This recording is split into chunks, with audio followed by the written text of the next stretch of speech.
विषय पर्यावरणशास्त्र. तर आपण जैवविविधता हा टॉपिक पाहतोय. त्याच्यामध्ये आपण जैवविविधता म्हणजे काय, त्याचं वर्गीकरण बघितलेलं आहे.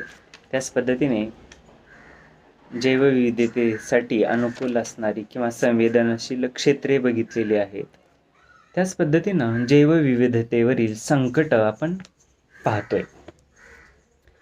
तर मित्रांनो, जैवविविधतेवरती विविध प्रकारची संकट येतात, जी नैसर्गिक संकट असतात. तसंच मानवनिर्मित संकटही जैवविविधतेवरती येत असतात.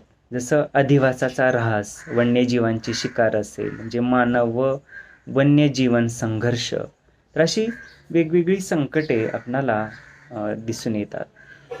नैसर्गिक कारण आपण बघूया जैवविविधतेची. जसं अतिवृष्टी आहे, जे खूप मोठ्या प्रमाणावर जर पाऊस पडला तर जैवविविधतेला धोका येतो. जसं सुपीक मृदा वाहून जाते, वनस्पतींची जी काही झाडं आहेत, वनस्पतीला इजा होते. त्याच पद्धतीनं सूक्ष्म जीवजंतू, प्राणी आहेत, त्याची अंडी, पिलं वगैरे त्यांचे अधिवास नष्ट होतात. जे अतिवृष्टीमुळे जैवविविधतेवरती संकटे येत असतात. तसंच महापूर आहे. महापूर म्हणजेच नदीला मोठमोठे पूर येणं, ओढे नाले भरून वाहणं. अशा महापुरामुळे सुद्धा जैवविविधतेचा ऱ्हास होतो. जसं दुर्मिळ वनस्पती असतील, त्या मुळापासून उखडून वाहून जातात, नष्ट होतात. अतिवृष्टीमुळं काय होतं तर नद्यांच्या पात्रामध्ये, समुद्रामध्ये किंवा इतर जलाशयामध्ये पाणी साठलं जातं आणि तिथं असणाऱ्या ज्या वनस्पती आहेत त्या पाण्याखाली जातात. तिथे असणारे पशुपक्षी यांचे अधिवास नष्ट होतात, यांच्या जाती प्रजाती नामशेष होतात. म्हणून महापूर हे सुद्धा काय आहे तर जैवविविधता नष्ट होण्याचे एक नैसर्गिक कारण आहे. तसंच ज्वालामुखी, आपल्याला माहिती आहे भूगर्भातून जो लाव्हारस वर येतो त्याला आपण ज्वालामुखी म्हणतो. तो ज्वालामुखीच्या मुखातून वाहिला जातो. त्यामुळे वनस्पती असतील, प्राणी असतील, तेथील सुपीक मृदा असेल तर त्याच्यावरती काय होतं तर गदा येते त्याच्यावरती किंवा त्याचा ऱ्हास झालेला दिसून येतो. तसंच मोठी उष्णता या ज्वालामुखीतून बाहेर फेकली जाते. म्हणून ज्वालामुखी हे सुद्धा एक जैवविविधता नष्ट होण्याचं महत्त्वाचं नैसर्गिक कारण आहे. तसंच भूकंप आहे, आपणाला माहिती आहे. तर भूकंपामुळे सुद्धा काय होतं, मोठ्या प्रमाणावर जैवविविधता नष्ट होते. भूकंपामुळे वनस्पती, जंगलं नष्ट होतात, इमारती कोसळतात, पशु पक्षी प्राणी हे त्याच्यामध्ये गाडले जातात. सुपीक मृदा असेल, वनस्पती, वेली असतील, इतर पशु पक्षी, इतर जी काही जे सजीव निर्जीव जी काही जैवविविधता आहे तर त्याचा या ठिकाणी नाश होतो किंवा ते ऱ्हास पावतात. म्हणून भूकंप हे सुद्धा जैवविविधता नष्ट होण्याचे एक नैसर्गिक कारण आहे. त्यानंतर दुष्काळ, आपणाला माहिती आहे, म्हणजे पाणी आहे तर जैवविविधता आहे. अशा दुष्काळाच्या काळामध्ये किंवा दुष्काळ जेव्हा पडतो त्यावेळेस अशा जैवविविधता नष्ट होते. मोठमोठी जी झाडं आहेत, वृक्षवेली असतील, पशु पक्षी प्राणी, जमिनीतील सूक्ष्म जीवजंतू जे आहेत, तसं जलाशय आटले जातात. त्या जलाशयामध्ये असणारे जे काही वेगवेगळे जलचर आहेत,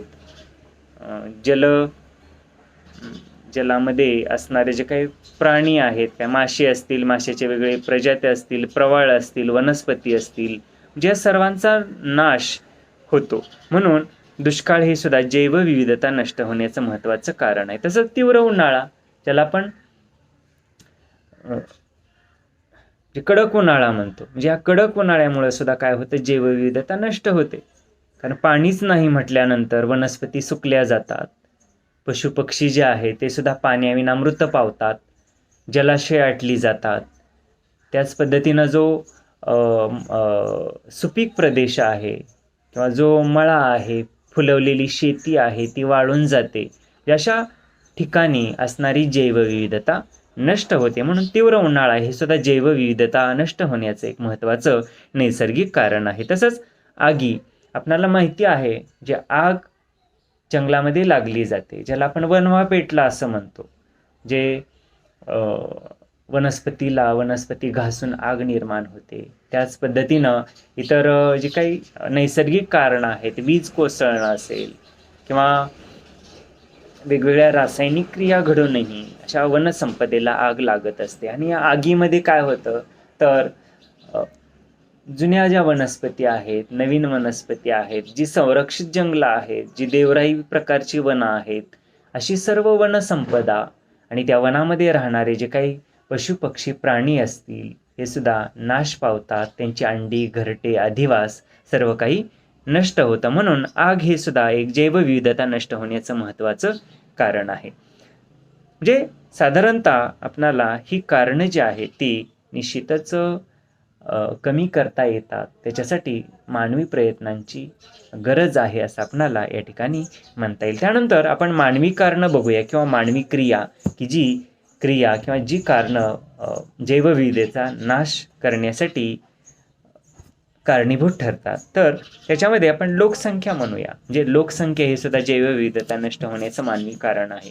कारण वाढत्या लोकसंख्येच्या ज्या काही गरजा आहेत, अन्न, वस्त्र, निवारा, आरोग्य असू द्या किंवा शिक्षण असू द्या, म्हणजे याच्यासाठी जंगलांची कटाई केली जाते, जंगलं तोडली जातात.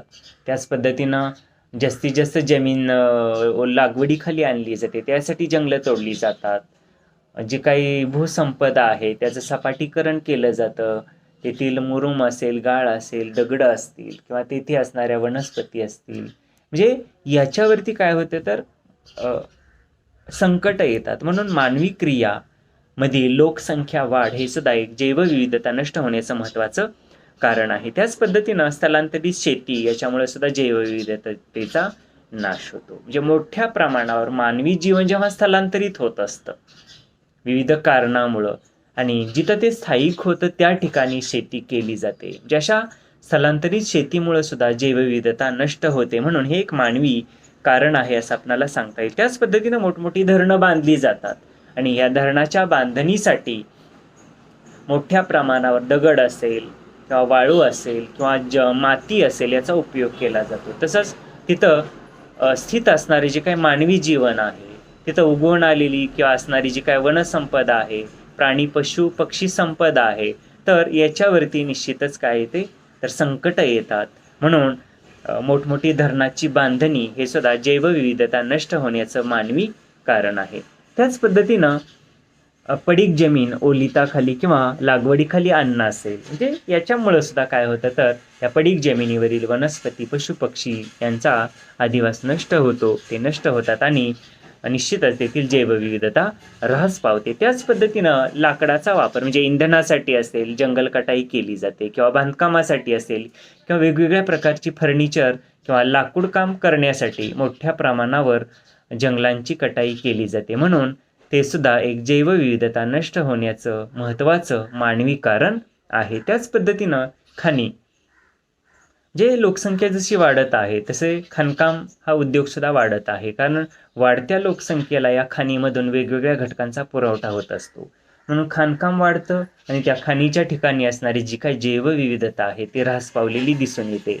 जे मोठ्या प्रमाणावर असणारी जी काही तिथली वनसंपदा आहे किंवा जमिनीमध्ये असणारी जी काही जैवविविधता आहे ती सुद्धा ऱ्हास पावलेली दिसून येते. त्याच पद्धतीनं वेगवेगळी प्रदूषणं किंवा आधुनिक पद्धतीची शेती असेल, म्हणजे याच्यामुळे सुद्धा जैवविविधता ऱ्हास पावलेली दिसून येते. मोठ्या प्रमाणावर कीडनाशकांचा, रोगनाशकांचा, बुरशीनाशकाचा, तणनाशकांचा वापर केला जातो. रासायनिक खतं वेगवेगळी वापरली जातात. सूक्ष्म अन्नद्रव्य पुरवणारी खतं असू दे किंवा प्राथमिक, दुय्यम अन्नद्रव्य पुरवणारी खतं असू दे, याचा मोठ्या प्रमाणावर या रासायनिक शेतीमध्ये उपयोग केला जातो. त्याच्यामुळं या जैवविविधतेचा ऱ्हास झालेला दिसून येतो. जमिनीतील सूक्ष्मजीव असू द्या किंवा आपण तणनाशकं वापरतो, त्यामुळे वेगवेगळी जी तणं आहेत ती नष्ट होतात, वेगवेगळ्या वनस्पती ज्या आहेत त्या नष्ट होतात. तसंच रासायनिक घटक हे या जमिनीमध्ये मुरले जातात. इतर पशुपक्षी प्राणी यांच्या खाद्यामध्ये किंवा त्यांच्या शरीरामध्ये हे रासायनिक घटक जातात आणि निश्चितच जैवविविधतेचा ऱ्हास होतो. त्याच पद्धतीनं हल्ली मोठमोठ्या अणुचाचणीही केल्या जातात. त्या अणुचाचण्यातून मोठ्या प्रमाणावर उष्णता बाहेर फेकली जाते.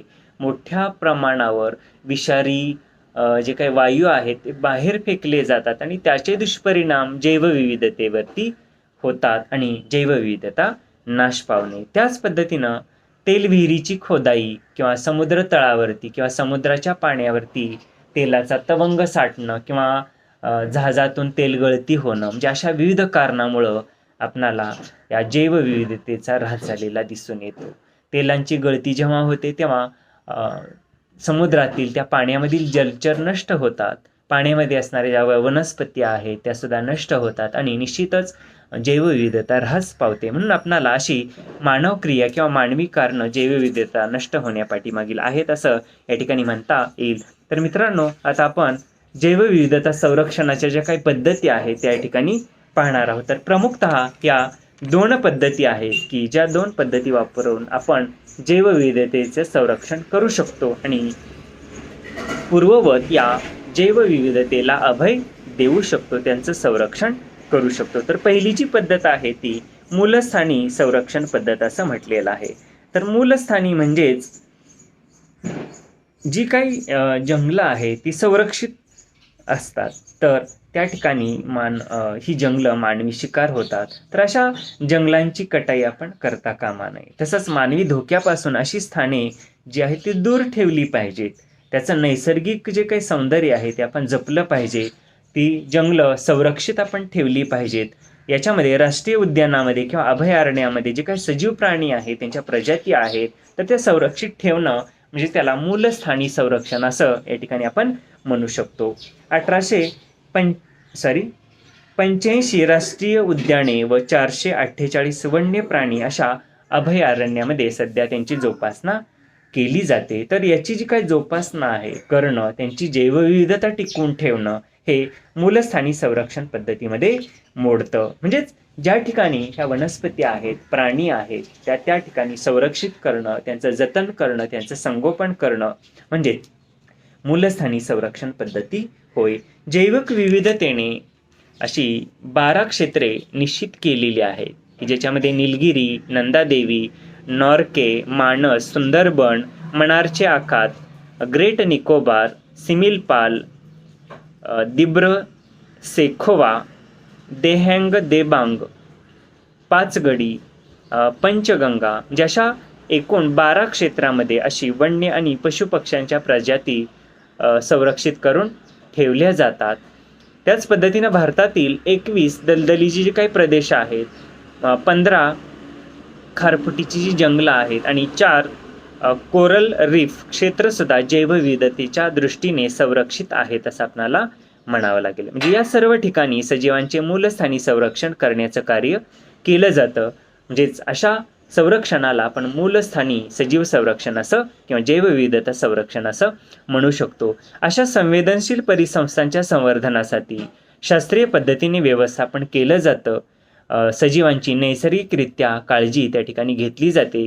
गुजरातच्या अभयारण्यामध्ये सजीवांना नैसर्गिक वातावरण मिळालेलं दिसून येतं. म्हणजेच असं जे काही संरक्षण आहे म्हणून त्याला मूलस्थानी संरक्षण असं म्हटलेलं आहे. म्हणजे ज्या त्या ठिकाणी असणारी जैवविविधता योग्य पद्धतीने जतन करून ठेवणं म्हणजेच मूलस्थानी संरक्षण पद्धती होय असं आपणाला थोडक्यात म्हणता येईल. ते त्यांच्या जीवन जगण्याच्या विविध पद्धतीमध्ये, प्रजननाच्या पद्धतीमध्ये कोणताही बदल केला जात नाही म्हणून त्याला मूलस्थानी जैवविविधता संरक्षण पद्धती असं आपण म्हटलेलं आहे किंवा म्हणू शकतो. त्यानंतर दुसरी जैवविविधता संरक्षणाची पद्धती आहे ती म्हणजे परस्थानी संरक्षण. तर नावामध्येच आहे, परस्थानी म्हणजे काय? ज्या ठिकाणी त्यांचा अधिवास नष्ट होत आहे, जिथं त्यांना हानी आहे अशा वनस्पती, अशी पशु पक्षी संपदा आपण वेगळ्या ठिकाणी किंवा संरक्षक ठिकाणी घेऊन जाणं आणि त्या ठिकाणी त्यांचं संगोपन करणं, ते जतन करून ठेवणं त्यालाच परस्थानी संरक्षण असं आपण म्हणू शकतो. तर या पद्धतीमध्ये सजीवांना त्यांच्या मूळ अधिवासापासून दूर करून नव्याने निर्माण केलेल्या अधिवास क्षेत्रामध्ये सोडलं जातं. त्याच्यामध्ये जैविक उद्याने, वनस्पती उद्याने, प्राणी संग्रहालये, हरणांच्या बागा, जीन बँका, मत्स्यालये अशांची उभारणी केली जाते आणि हे परस्थानी संरक्षण केलं जातं. म्हणजे या सजीवांचे अधिवास जिथं नष्ट होतात तिथून या सजीवांना हलवलं जातं आणि चांगल्या संरक्षक ठिकाणी त्यांचं संगोपन केलं जातं. त्यांच्या प्रजाती जतन करून ठेवल्या जातात. त्यांच्या प्रजातीमध्ये, त्यांच्या जैवविविधतेमध्ये वाढ घडवून आणण्याचे प्रयत्न केले जातात. सजीवांचे हे संरक्षण संवर्धन या पद्धतीमध्ये केलं जातं. अशा परस्थानी संरक्षण क्षेत्रात काही प्रयोगशाळा सुद्धा कार्यरत केल्या जातात आणि त्या ठिकाणी या सजीवावरती, या सजीवांच्या प्रजातीवरती निरनिराळे प्रयोगही या ठिकाणी केले जातात. त्यांच्या ज्या काही प्रजाती आहेत त्या जिवंत ठेवण्याचं कार्यही या ठिकाणी मोठ्या प्रमाणावर केलं जातं. जनुकीय ज्या बँका आहेत त्या बँका सुद्धा या ठिकाणी उभारल्या जातात आणि निश्चितच या सजीवांचं, या प्राणी पशु पक्षी संपदेचं जतन केलं जातं. अशा वनस्पती बँका, याला बी बँका सुद्धा या ठिकाणी असं म्हटलेलं आहे. अशा बी बँका सुद्धा या ठिकाणी निर्माण केल्या जातात आणि बियाणांचं वनस्पतीचं संगोपन केलं जातं. निश्चितच वनस्पती उद्याने, प्राणी संग्रहालयामधून जैवविविधतेचं संरक्षण केलं जातं. आज जर आपण भारताचा विचार केला तर 15,000पेक्षा जास्त संख्येने वनस्पती उद्याने कार्यरत आहेत. तसंच इतर वृक्ष संवर्धन क्षेत्रेही आज मोठ्या प्रमाणावर उभारली जातात आणि त्यामध्ये 80,000पेक्षा जास्त वनस्पतींच्या जाती प्रजातीचं संगोपन केलं जातं.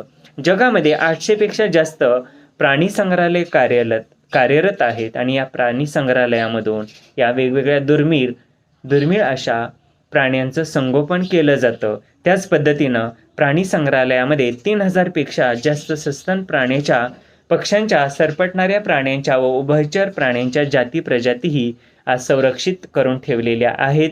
त्यांना त्या ठिकाणी अभय दिलेलं आहे असं आपणाला म्हणता येईल. निश्चितच या प्राण्यांच्या जाती प्रजाती अस्तित्वात राहाव्यात म्हणून या बँका कार्यरत आहेत. म्हणजेच या बी बँका म्हणूया किंवा वीर्य बँका सुद्धा, म्हणजे बीजोत्पादन बँका सुद्धा या ठिकाणी कार्यरत आहेत असं आपणाला या ठिकाणी म्हणता येईल. तर मित्रांनो, अशा पद्धतीने आज आपण जैवविविधता, या जैवविविधतेचा ऱ्हास होण्याची कारणं, जी नैसर्गिक कारणं आहेत, त्याच पद्धतीनं जी मानवी कार्य आहेत ती पाहिलेली आहेत आणि जैवविविधता संरक्षित करण्यासाठी जे काही उपाययोजना आहेत, तर त्यामध्ये आपण 2 पद्धती बघितलेल्या आहेत. त्याच्यामध्ये मूलस्थानी संरक्षण पद्धती, जे जिथंही जैवविविधता आहे तिथंच त्यांचं संरक्षण करणं, जे त्यालाच मूलस्थानी संरक्षण पद्धती असं म्हटलेलं आहे. आणि दुसरी पद्धती म्हणजे परस्थानी संरक्षण, जे ज्या ठिकाणी किंवा ज्या कार्यक्षेत्रामध्ये ह्या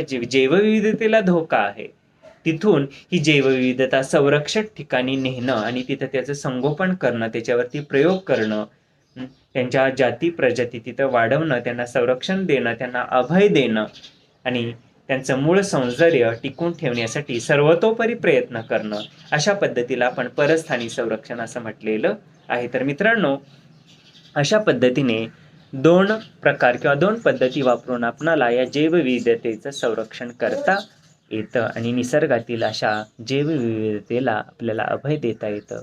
त्यांचं पूर्ववत जे सौंदर्य आहे ते आपणाला टिकवून ठेवता येतं असं या ठिकाणी म्हणता येईल. तर आपण या ठिकाणी थांबूया. अशा पद्धतीने हे जैवविविधता हे प्रकरण संपलेलं आहे. तर पुढील तासाला पुढील नवीन घटक आपण अभ्यासणार आहोत. धन्यवाद.